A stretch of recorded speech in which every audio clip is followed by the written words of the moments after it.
What's going on, guys? This is Mike, the Detroit Borg, with a look at the Logitech Cube, which is Logitech's new ultra portable mouse. They've never done anything quite like this. In fact, I've never seen anything quite like it, but it sort of replaces their defunct MX Air, which was sort of a mouse and presenter. But this is meant to be more ultra portable, meant to accompany things like the MacBook Air or the new line of Ultrabooks coming from all the other manufacturers. So let's go ahead and take a look. So nestled in this box is a Logitech Cube, so we'll pry that out of here. There we go. Indeed, it is exactly a cube. Very clever packaging. So inside the box, we can see that this is compatible with Windows, Mac, requires a USB port, and works with Logitech's unifying receiver. You will need Windows XP, Vista, or 7, or Mac OS 10.5 or later, and of course, a USB port with internet access to download the software. So let's go ahead and take a look to see what else they've included. So it looks like down here we have our literature, which is kind of hard to get at. So we have Logitech important information, which is just legalese, so we're not going to read that. And it looks like that's all there is to it. So let's go ahead and get to the product. So let's take a look around the Logitech Cube packaging, which is a story in itself, certainly very interesting. Now this is available in two colors, black and white. And as you can see here, I have the white version. So if you get the black version, you have these black panels with, looks like a silver trim. If you get the white version, you get the white panels with this black trim. So let's go ahead and crack into this. So we have this little slider box that you kind of have to shake in order to get out. There you go. There is the Logitech Cube. Looks like it was probably supposed to be resting there, but it wasn't. So again, you have a padded interior with this blue liner. Very interesting.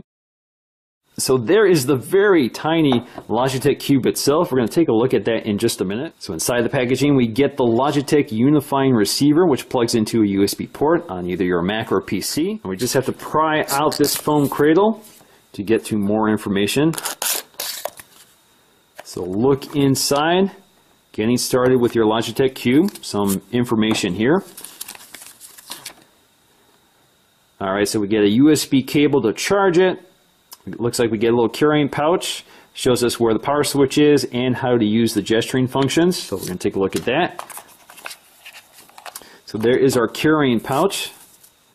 And we have a little USB charging cable. Looks like a micro USB port with a standard USB connector. All right, so let's take a look at the Logitech Cube itself, which is wrapped in plastic. So let's peel all that off. So there we have the Logitech Cube. Again, we have this multi-panel design. Only the top surface clicks. So when you click on it, you can see it moves. The rest of it is not touch sensitive. So this is actually a capacitive, touch sensitive panel, which you use to scroll. And then you click on it, just like a mouse would click. On the back, you have your USB connector for charging, and you have your on and off switch. So let's turn that on. You see you have a little LED indicator, which also indicates your charge status. So it's green right now, telling me that it's fully charged and ready to go. And of course, on the bottom, you have your little sensor. Now, taking a look at that little pouch, you can see that the Logitech Cube slides in there pretty nicely and stays protected. Now, in terms of setting up the Logitech Cube, this couldn't be any easier. All you have to do is connect the unifying receiver to any USB port on either your Mac or PC. No software installation is required. It uses the standard mouse drivers, and you're ready to go. So you can see my mouse cursor is already active with this little mouse.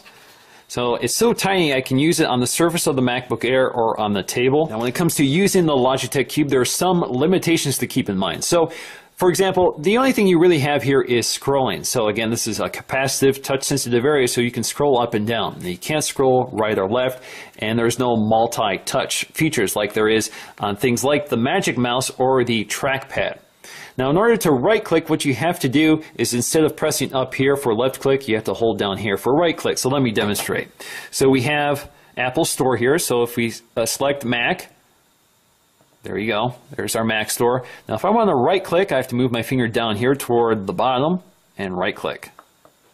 There you go. Now, it's not exactly easy to find, so if I'm too far down here, it won't move. So right here is the right-click. And that's left-click. So you get the idea here. It's a little cumbersome. It's something you have to learn when you're using the Logitech Cube.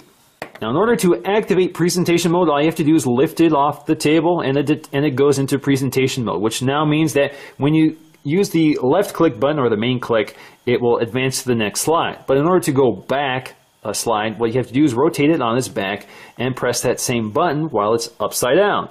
So if you get the idea here, again, forward, back, forward, back.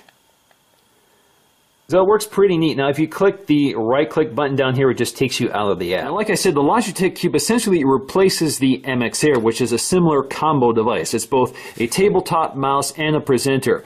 But what the MX Air did and the Logitech Cube does not is that this could also be used in the air. So essentially you can use this like a laser pointer. So you could manipulate the mouse in the air so it could detect orientation in the air whether you're up or down. It wasn't always the most successful device. It didn't work great, but it was a feature that this does not replicate. So you can't use this like the MX Air in the air. This is only for basically using it as a clicker. Now in the end, I think the Logitech Cube is a very clever design, very innovative. There's nothing else quite like it out there. And I think it's definitely a solution for business travelers in particular who are carrying these ultra portables and don't want to travel heavy with a bag that supports their laptop, their power supply, their mouse, and their presenter. So this sort of goes along with the Ultrabook universe, allows you to carry a very lightweight laptop with a very lightweight bag, and you can sort of just squeeze this in there if you want it. Now this obviously replaces the trackpad if you need it. A lot of people don't like using the trackpad over a mouse, so certainly that's an option for those users. I happen to be one of them. I don't like using trackpads over a mouse. I prefer to use a mouse if I can, but I usually don't want to carry a separate mouse. Now this is something I would actually throw in my bag because it's so portable. The only drawback to using something like this, however, is the fact that because the surface area is so small, it doesn't support multi-touch gesturing, which is a feature important to a lot of Mac users. I'm used to using multi-touch gesturing on my Magic Mouse and my trackpad, so it's kind of a problem to lose those features for the sake of having this tiny mouse. So I'm not sure if I would prefer to use this over the trackpad. I think it's something that will take time to sort out. So in the end, guys, I think this is definitely something to take a look at. So I hope you guys enjoyed this video, and I'll see you again in the next one.